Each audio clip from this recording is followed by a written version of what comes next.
नमस्कार मंडळी, माझं नाव तन्वी कांबळे आणि आजच्या आपल्या पॉडकास्टमध्ये कीर्ती कट्टामध्ये मी तुमचं स्वागत करते. आमचे आजचे गेस्ट आहेत मिसेस प्रतिभा शर्मा, जे ॲस्ट्रोलॉजर आहेत, टॅरेट रीडर आहेत आणि क्रिस्टल रीडर. नमस्कार, मी प्रतिभा शर्मा. नवीन पिढीला काहीतरी चांगलं इंडियन कल्चरचं ज्ञान व्हावं अशी माझी इच्छा आहे. कारण वेस्टर्न कल्चरकडे जास्त ते जात आहेत, ते त्याच्याऐवजी आपल्याकडे जो खजिना आहे तो त्यांना मिळावा अशी माझी इच्छा. तर आजचा आपला विषय आहे इंडियन फिलॉसॉफी. आता इंडियन फिलॉसॉफी म्हणजे नेमकं काय, तर आपल्या आयुष्याशी, आपल्या विचारांशी आणि आपल्या संस्कृतीशी जोडलेलं म्हणजेच इंडियन फिलॉसॉफी. आणि आज आपण प्रतिभा मॅमच्या दृष्टिकोनातनं आणि त्यांच्या अनुभवातनं जाणून घेऊया की इंडियन फिलॉसॉफी म्हणजे नेमकं काय असतं. तर मॅम, कसं वाटतंय तुम्हाला इथे येऊन? खूप चांगलं वाटतं. तुम्ही सर्व एन्थुसियास्टिक लोक आहात, ऐकायला तयार आहात, तर मला सांगायला आवडेल. आणि ते इम्प्लिमेंटेशन कसं करायचं ते तुम्हाला बघायचंय. तो तुमचा आउटलुक आहे. सांगायचं काम माझं आहे, अवेअर करून द्यायचं काम माझं आहे, पण तुम्ही ते पुढे न्यायचं कसं, तुमच्या पुढच्या पिढीला कसं द्यायचं, त्यासाठी पहिलं तुम्हाला माहिती पाहिजे, तरच तुम्ही सांगू शकाल आणि तरच हे जिवंत राहू शकेल, की जे खूप महत्वाचं आहे सगळ्यांच्याच जीवनाशी, खूप महत्वाचं आहे. तर मी प्रयत्न करते तुमच्यापर्यंत पोहोचण्याचा. इंडियन फिलॉसॉफी म्हणजे नेमकं काय आणि आजकालच्या पिढीला तुम्ही काय सांगाल की इंडियन फिलॉसॉफी म्हणजे नेमकं काय असतं? सगळ्या टाईपच्या फिलॉसॉफीज असतात. जिथे जिथे कल्चर आहे तिथे फिलॉसॉफी आहे. इंडियन फिलॉसॉफी खूपच रिच आहे, त्याचं हेरिटेज खूप जुनं आहे आणि आपल्या ऋषीमुनींनी तेवढं तरी काहीतरी ज्ञान केलेलं आहे, आपल्यासाठी उपजत करून दिलेलं आहे. पण आपण ते विसरत चाललोय, कारण आपल्याला वेस्टर्नचं वेड लागलेलं आहे. वेस्टर्नचे सायंटिस्ट आत्ता शोधतायत ग्रहांवर काय आणि इकडे काय. ते आपल्या ऋषीमुनींनी ध्यानामध्ये जाऊन जे काही स्तोत्रांमधनं सांगितलंय, नवग्रह स्तोत्र तर पूर्णपणे म्हणजे त्याचे डिटेलिंग त्यांनी दिलेलं आहे. तेव्हा काय कुठली टेक्नॉलॉजी नव्हती, तर त्या ध्यानाच्या माध्यमातून त्यांनी ते सगळं शोधून आपल्याला सांगितलं. ते 9 ग्रह जे आपल्या सोलर सिस्टम मध्ये आहे, ज्यांचं वर्चस्व आहे आपल्या जीवनाशी संबंधित आहे, तर ते आपल्याला अंडरस्टँड करून घेतलं तर जास्त फायदा होईल. त्याने अजून सायन्स शोधतायत, अजून त्यांना मिळालं नाही आहे सगळं. तरी पण आपल्याला जे मिळालंय, जे आहे आपल्याकडे इतक्या वर्षांपासून, म्हणजे मे बी 5000 वर्षांपासून सुद्धा, तर ते सुद्धा आपण विसरून जातोय अननेसेसरीली. आपल्याला ते जवळ ठेवायला हवं. तर माझा हा प्रश्न आहे की आजची जनरेशन आहे ती खूपच वेस्टर्नकडे जाते. म्हणजे इतकं रिच कल्चर आपल्याकडे असूनही ते लोक तिकडेच इन्फ्लुएन्स होत आहेत. असं का रिझन काय याच्या मागे? त्याच्या मागे रिझन असं आहे की मॉडर्न एज मध्ये सगळी दिनचर्या बदलली आहे सगळ्या लोकांची. का? कारण फॉरेनचं इन्फ्युजन आपल्याकडे कामधंदा म्हणजे कॉल सेंटर्स वगैरे, त्यांचे कामाच्या वेळा कशा आहेत, तिकडे सकाळ आहे म्हणून यांना रात्री काम करायला लागतं. म्हणजे रात्री झोपण्याचा टाइम दिलेला आहे खरा आपल्याला. बर्ड्स वगैरे जाऊन झोपतात संध्याकाळ झाली की, ते थांबत नाही. सकाळ झाली की लवकर उठतात, म्हणजे सूर्य उगवायच्या आधी ते उठतात. तर आपल्याकडे आता उलट झालं. आता आपण झोपायच्या वेळेला काम करतो आणि सकाळी झोपतो, तर सूर्याला कधी बघणार? सूर्य is the main power house of our planet. त्याला आपण देव मानतो, त्याला अर्घ्य देतात. हे सगळं काय आहे की आपल्या संस्कृतीत आहे, पण ते होत नाहीये. कारण का की पैसे मिळवायचे म्हणून त्यांना ते काम कसं करावं लागते. तर त्याच्यामध्ये आता मार्ग कसा काढायचा, काय करायचं, याच्याबद्दल आपण तुम्ही स्वतःनी इम्प्लिमेंट कसं करायचं त्याचा विचार करायला हवा. इंडियन कल्चर खूप रिच आहे. त्याच्यामध्ये जे स्तोत्र आहेत, पूर्वीच्या काळी काय करायचे की मुलं सगळी खेळायला ग्राउंडवर जायची, मातीत खेळायची, घरी यायची आणि घरी सगळेजण एकत्र यायचे आणि एक ज्योत पेटवायचे, दिवा लावायचे. तुपाचा दिवा लावून ते शुभम करोती वगैरे असे चांगले विचार असणारे हे श्लोक बोलायचे. त्यावेळेला ते जी ज्योत असते त्या ज्योतीला महत्व आहे. तो नुसता दिवा नाही आहे असं एक लावून ठेवला. त्या ज्योतीकडे बघून जर तुम्ही काही बोललात, बिकॉज इट इज फायर, तर तुम्ही जर त्या ज्योतीकडे बघून काही बोललात तर त्या गोष्टी लवकर तुम्ही प्राप्त करू शकता. हे कोणाला माहिती नाहीये. त्यांना वाटते चला एक दिवा लावायचा, काहीतरी नमस्कार करायचा आणि निघायचं. तसं नाहीये. त्या ज्योतीला महत्व आहे. त्या ज्योती म्हणजे पंचमहाभूतांपैकी फायर जे आहे, पृथ्वी, आप, तेज, वायू, आकाश, या आपल्या अंगात पण आहेत, आपल्या आजूबाजूला पण आहेत, सर्वत्र आहेत. मग त्याचं एक प्रतीक म्हणून आपण तो दिवा लावतो. त्या दिव्याच्या ज्योतीकडे बघून जर आपण एखादी प्रार्थना केली नाही, त्याला त्राटक पण म्हणतात. म्हणजे ज्योतीवर कॉन्सन्ट्रेशन करायचं. आता लोकांना अर्धच माहितीये ज्योतीवर कॉन्सन्ट्रेशन करायचं, पण ते कशाला करायचंय, तर तुम्हाला जे पॉझिटिव्ह विचार, निगेटिव्ह मध्ये नका जाऊ, पॉझिटिव्ह विचार ज्या वेळेला जर तुम्ही त्या ज्योतीमध्ये बोललात तर ते लवकर तुम्ही ते प्राप्त करू शकता. आणि मला वाटतं त्याचे बरेचसे सायंटिफिक रिझन पण असतील. भरपूर सायंटिफिक रिझन. ते सायंटिफिक रिझन आता लोक शोधतायत ना, पण ह्या लोकांनी तर पहिल्यांदा शोधून ठेवलेलं आपल्यासाठी, पण आपण ते कॅरी आउट केलं नाही. कारण का की 7:30 वाजता घरातच येत नाहीत मुलं. पूर्वी येत असत, आता घरामध्ये येतच नाहीत 7:30 वाजता. आले की पहिला टीव्ही लावतात. म्हणजे ते रेडिएशन्स मध्ये जातात. तर आताची टेक्नॉलॉजी आहे ती सगळी रेडिएशनची टेक्नॉलॉजी आहे. मोबाईल, लॅपटॉप किंवा व्हॉटएव्हर, तर ते सगळं राहू आहे. राहूने ते प्रीडॉमिनेट केलेलं आहे. ते क्षेत्र सगळं तुम्ही त्यात राहू आणि केतू कोण आहे. जेव्हा अमृत मंथन केलं होतं आणि अमृत जेव्हा आलं होतं त्यावेळेला ते सगळे वाटत असताना त्यांनी एका राक्षसाने बघितलं की हे आपण आयडिया करूया आणि देवांना ते जाऊन बसला आणि त्याने ते अमृत घेतलं. ते घेतल्याचं त्यांना नंतर कळल्यावरती विष्णूने ते चक्र हे करून त्याला हे केलं. तर त्याचं एक आहे डोकं आहे आणि एक आहे धड, असं 2 भाग झाले. पण त्याने अमृत घेतलं तर त्याने मरणार नाही. पण ते आहेत ग्रह, पण ते निगेटिव्ह कॅरेक्टरचे जास्त आहे. त्याचा अर्थ ते पॉझिटिव्ह नाहीच आहेत असं नाही.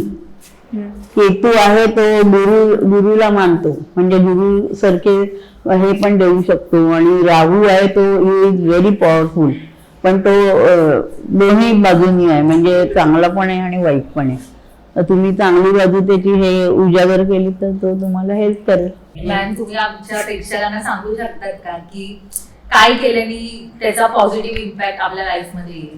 काय केल्याने म्हणजे जे निगेटिव्ह त्याचे जे आहेत स्रोत ते करायचं नाही आणि त्याला चांगलं करण्यासाठी प्रयत्न करायचे, त्याच्याने होऊन जाईल. काही लोक याच्यावर विश्वास करत नाही आणि काही लोक बोलतात की हे सगळं फेक नाही. जेव्हा त्यांना खूप त्रास होतात तेव्हा ते सगळे विश्वास करतात.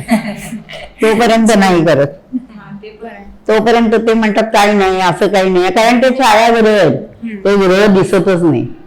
ते छायाग्रह आणि ते अपोजिट साइड मध्ये पण ते आहेत आणि ते आहेत. आणि त्यांचं आत्ताचं वर्चस्व तर राहूच असतंच. या कलियुगामध्ये तर राहूच मेन आहे. आणि याच्यात आता बिझी शेड्यूल मध्ये कशी काय आपण स्पिरिच्युअलिटी ऍक्टिव्हिटीज आहे जे करू शकतो आपण? सकाळी बेडवरनं उठल्यावर आपण डॅनकन उठतो असं नाही करायचे.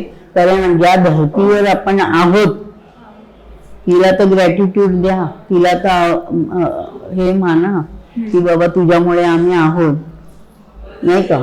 तर त्याचं पण एक स्तोत्र आहे की समुद्रवसने देवी, म्हणजे देवीला मान देऊन आपण पाय खाली ठेवायचा. त्याच्यानंतर आपण कराग्रे असं ते म्हणजे ज्या हाताने आपण काम करतो त्याचं हे आहे. आणि त्याच्यामुळे फायदे खूप आहेत आपल्याला. आंघोळ करताना काय आपण जातो पटपट आंघोळ करताना बाहेर येतो. आंघोळ करताना सुद्धा सर्व नद्यांना आपण प्युअर हे मानतो की तर प्युअर जी आहे ती आपल्या बालडीत येऊन दे. त्याचं स्मरण जरी केलं तुम्ही नद्यांचं, त्या बालडीच्या पाण्यात हात घालून, तरी सुद्धा तुम्हाला त्याचा फायदा होतो. तर एक छोटासा हे आहे, गंगेच्या, यमुनेच्या, गोदावरी, सरस्वती, नर्मदा, सिंधू, कावेरी जलेस्मिन सन्निधम करू, म्हणजे माझ्या पाण्यात तुम्ही सगळे या असं आपण त्यांना इन्व्हाइट करतो. आणि ते पाणी आपण जेव्हा घेतो तेव्हा त्यांचं जे ब्लेसिंग आहे ते आपल्याला मिळतं. तेव्हा आपण that is how I will say की प्रत्येक गोष्टीमध्ये. आणि एक गोष्ट मी सांगेन की ऑलवेज फील की ग्रॅटिट्यूड द्या, कुठल्याही गोष्टीला ग्रॅटिट्यूड द्या. आजकाल ते ग्रॅटिट्यूडच्या विरुद्ध सगळं चाललेलं आहे. कोणी कशाला काही मानत नाही, हे करत नाही, रिस्पेक्ट नाही आहे. गिव्ह रिस्पेक्ट आणि गिव्ह ग्रॅटिट्यूड. ग्रॅटिट्यूड देणं म्हणजेच रिस्पेक्ट आहे ना. ह्यावरती मॅम असं वाटतं की आजकालची जी जेनझी पिढी आहे ती बऱ्याचदा ग्रॅटिट्यूड म्हणजे त्यांच्यासाठी आता मॅनिफेस्टेशन किंवा युनिव्हर्स आणि ह्या सगळ्या गोष्टी बऱ्याच त्यांच्यामध्ये आता. नाही, युनिव्हर्स आहेच ना, ब्रह्मांड. मराठीत संस्कृत मध्ये सांगितलं ब्रह्मांड आहे, तेच युनिव्हर्स आहे. ग्रॅटिट्यूड म्हणजे काय, आपण अभिवादन करतोच, आपण नमस्कार करतो. प्रत्येक गोष्टीला नमस्कार करा तुम्ही. इव्हन मी म्हणते की तुम्ही बेडला पण तुम्ही थँक्यू म्हणा, कारण त्या बेडनी तुम्हाला निद्रा दिली चांगली. तेव्हा you have to feel gratitude towards everything. म्हणजे कोणत्या व्यक्तीसाठी असं नाही मी म्हणत, प्रत्येक गोष्ट जी तुम्हाला फायदा देते, जी गोष्ट तुम्हाला हेल्प करते, त्या प्रत्येक गोष्टीला तुम्ही ग्रॅटिट्यूड देऊ शकता. Give gratitude to universe also, give gratitude to sun. आता आपण अर्घ्य देतो म्हणजे ते ग्रॅटिट्यूडच आहे. आणि जे अर्घ्य आपण देतो ते सूर्य म्हणजे सगळ्यांचा बाप आहे, आत्मा आहे. सूर्य म्हणजे आपल्या सर्व पितरांशी संबंधित, कारण त्याला दुनियेवरचं माहिती आहे सगळं. आपल्या आधीचे 70 पिढ्या पण त्याला सगळं माहिती आहे त्याला. तर तुम्ही त्याला पाणी दिलं तर त्याचा अर्थ तुम्ही तुमच्या पितरांना पण पाणी देता असं होतं. आणि पितरांचं पण एक हे आहे की ते आपलेच म्हणजे आपलेच पूर्वज आहेत. आणि त्या पूर्वजांना आपण विसरून जातो कारण ते नजरे आले. इट डझंट मॅटर असं आपल्याला वाटतं, पण दॅट मॅटर्स अ लॉट. म्हणजे आत्ताच पितृ पंधरवडा होऊन झाला, तर पितृंसाठी काय केलंय, कोणी काय केलं याचा अर्थ काय अगदी श्राद्ध पक्ष सगळं करायला पाहिजे असं नाही. तुम्ही सकाळी उठून नुसतं सकाळी उठून आपण काहीतरी घेतो, चहा पितो, नाहीतर काहीतरी खातो, काहीतरी खाऊ घेऊ खातो, किंवा न्याहारी काहीतरी बनवतो, ब्रेकफास्ट इज देअर. तर तुम्ही त्यातलं एक चमचा चहा, समजा दूध जे काय आहे ते, कॉफी जे काय आहे, नाहीतर तुम्ही जे ब्रेकफास्ट करणार आहात त्यातला एक घास जरी त्यांच्या नावाने एक पर्टिक्युलर छोटी डिश बनवायची, त्याच्यामध्ये ते त्यांना प्रार्थना करायची, सर्व पितृदेवताभ्यो नमः. त्यांना सुद्धा देवाची हे दिलेली आहे. ते कशाही असू देत, त्याच्याशी संबंध नाहीये. तुम्ही आलात तेव्हा तुम्ही तिथे काहीतरी ठेवलं तर त्याबद्दल सांगू शकाल काय? क्रिस्टल आहे, वेगळ्या तऱ्हेचे खूप क्रिस्टल्स असतात जे भूगर्भामधनं बाहेर येतात. म्हणजे एकदम खोल जमिनीच्या आतमध्ये असतात, ते काढले जातात. त्यांना थोडस, आता हे पण क्रिस्टल्स आहेत, वेगवेगळे क्रिस्टल्स असतात. हे क्लिअर क्रिस्टल आहे, म्हणजे याच्यामध्ये शंकराचं, देवीचा वगैरे जप पण आपण करू शकतो. तर तो फास्ट आपल्याला रिझल्ट देतो. आपण घालू पण शकतो. You can wear this also.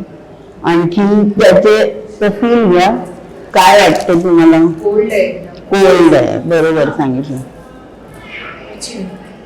So ma'am माझा क्वेश्चन हा होता की आता तुम्ही सांगते क्रिस्टल्स बोलताय, पण लोकांना असं माहिती नाही. लोकांना क्रिस्टल्स विचारलं की डायमंड सांगतात, लाईक आपले पोचेकर रुबी सांगतात, नीलम सांगतात. तर हे काय डिफरन्स आहे? जे रत्न आहेत, म्हणजे नवग्रहाची 9 रत्न आहेत, आणखीन पण खूप रत्न आहेत, पण ते रत्न दे आर व्हेरी कॉस्टली. आणि ते मिळवणं आणि ते सांभाळून घालणं, आणि त्याच्यासाठी उपासना पण आहेत.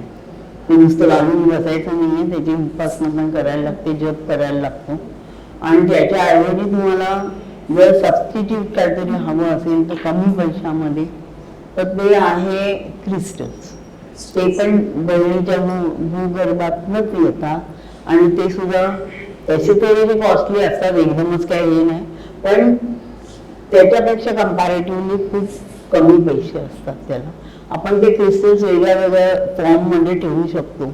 मॅम तुम्ही टॅरो कार्ड रीडर सुद्धा आहात तर त्याबद्दल काय सांगाल? म्हणजे मी स्वतः खूप टॅरो कार्ड रीडिंगच्या व्हिडिओज वगैरे बघते कारण का युट्यूब वरती व्हिडिओच्या तर्फे पण बरेच हे होतात रीडिंग्स होतात आणि ऍक्च्युली ते रिलेटेबल पण असतं माहिती कधी कधी नाही मी बघते आणि हा असं चाललंय आणि ऍक्च्युली असं का होतं की सगळ्यांसोबत हा मला पण लेट होतं मला पण लेट होतं असं का होतं मला वाटतं की ऍक्च्युली तेवढा ओळखतात. द थिंग इज की या सगळ्या गोष्टी ज्या संबंधित आहेत टॅरो कार्डशी ते सगळे व्हायब्रेशन्सवर अवलंबून आहे. प्रत्येक गोष्टीला म्हणजे निर्जीव असो सजीव असो प्रत्येक गोष्टीला व्हायब्रेशन आहे. त्या व्हायब्रेशन वरती सगळं वर्क होत असतं. मग पॉझिटिव्ह व्हायब्रेशन असेल निगेटिव्ह व्हायब्रेशन असेल जे काही असेल पण व्हायब्रेशन इज ऑलवेज देअर. तर त्या प्रत्येक गोष्टीला व्हायब्रेशनच्या मुळे आपल्याला असं वाटतं की हे क्लोज टू मी आहे. जर का ते तुमच्याशी संबंधित म्हणजे काही प्रॉब्लेम असेल काही लाईक्स असतील त्याप्रमाणे पण प्रत्येकाचं टॅरो कार्ड रिडिंग प्रत्येकाचं वेगळं येणार. प्रत्येक वेळेला वेगळं येणार. प्रत्येक कारण ते साधारण ऋतुमानाप्रमाणे असतं.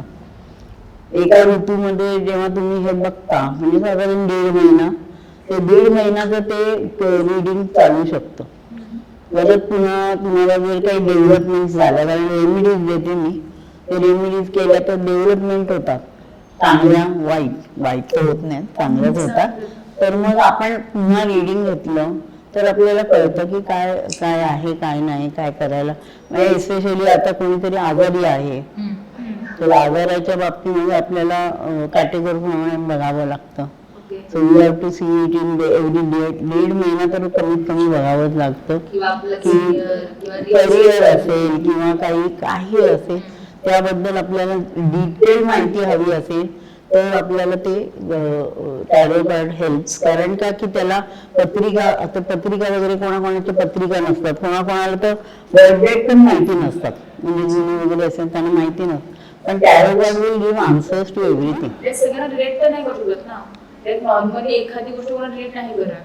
मग रिलेट होण्यासाठी किंवा न होण्यासाठी you don't have to generalise. That is what we are talking is about generalise. तो टॅरो कार्ड रीडर जी कोण आहे ती एका ठिकाणी बसून ती तिच्या व्हायब्रेशन ते काढते. जेव्हा तुम्ही तुमचं टॅरो कार्ड रिडिंग घेता तेव्हा तुमचे व्हायब्रेशन्स त्याच्यामध्ये येत असतात कारण यू सिलेक्ट कार्ड्स आणि त्याप्रमाणे ते स्टोरी कळते आणि त्याप्रमाणे त्याचे आन्सर्स येतात. So it is very personal actually. आता ते जनरल आता आपल्याला पेपरमध्ये येतं ना प्रत्येक राशीचं तर ते जनरल असतं. त्याचा इट इज नॉट पर्टिक्युलर. भरपूर संबंध असतो. मला सगळ्याच विचारतात लाईक माझी राशी स्कॉर्पिओ माझा मुलांका 1 आहे मला सन रूल करतो. सो इज लाईक की ते मुलं तुझं राशीचे स्वभाव आहे तू एकदम लाईक तुला सगळे आन्सर सगळं पाहिजे एकदम क्लिअर पाहिजे तुला चिडचिड पण आहे तू क्रिएटिव्ह माइंड पण आहे पण मला असं कधी वाटत नाही स्वतः की तुझं असतेच पण तुला आता कळणार नाही ओके तू मानत नाही याचा अर्थ हे नाही की तू बोलणार नाही. Is it true or not? True आहे. मानणं आणि न मानणं जो काय लाईट फेकतो तो फेकतच राहणार आहे तुमच्यावर. तुम्ही त्याच्याशी कसे डील करता ते तुमच्यावर आहे. कारण मंगळ ग्रह इज व्हेरी स्ट्रॉंग ग्रह आणि तो त्याचा नंबर आहे 9 आणि 9 नंबर रूल करतो सगळ्यावर. तर 9 नंबर तो चांगला प्रत्येक गोष्टीला चांगले आणि वाईट दोन्ही बाजू असतात. तर 9 नंबरचे लोक जरा गरम त्याचे वृश्चिक रास असते म्हणजे ते जास्तच गरम असतात कारण तो मंगळ हा ग्रह गरम आणि त्याच्याहून जास्त आहे केतू गरम. इम्प्लिमेंटेशन हे तुमच्यावर आहे. सांगायचं काम आमचं आहे.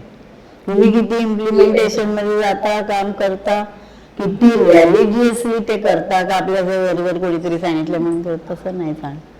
आणि दान करणं महत्वाचं आहे. त्याच्याबरोबर थोडे पैसे पण द्यावेत नुसतं दान करू नका. Thank you so much ma'am. तुमच्याकडनं बऱ्याच गोष्टी आम्हाला कळल्या आणि आपल्या प्रेक्षकांना सुद्धा बऱ्याच गोष्टी कळल्या असतील. Thank you so much. तुम्ही वेळात वेळ काढून इथे आलात आणि आपल्या प्रेक्षकांना आम्हाला बरंच काही सांगितलं. खरं thank you so much. Thank you very much. I hope you are enlightened for good time. Yes म्हणजे लक्षात ठेवा तर मंडळी कसा वाटला आजचा पॉडकास्ट? आजच्या पॉडकास्ट मधनं आपल्याला बरीच माहिती मिळाली टॅरो कार्ड बद्दल, ऍस्ट्रॉलॉजी बद्दल आणि इंडियन फिलॉसॉफी बद्दल. आजच्या एपिसोडसाठी, आजच्या पॉडकास्टसाठी मी आपले स्पॉन्सर म्हणजे सुकून इन्स्टंट चाय यांचे खूप आभार मानते की त्यांनी आम्हाला ही संधी दिली. सुकून हर सीख में है सुकून. मी तन्वी कांबळे आणि ही माझी मैत्रीण सिद्धी. आम्ही भेटू पुन्हा एकदा एका नवीन पॉडकास्ट.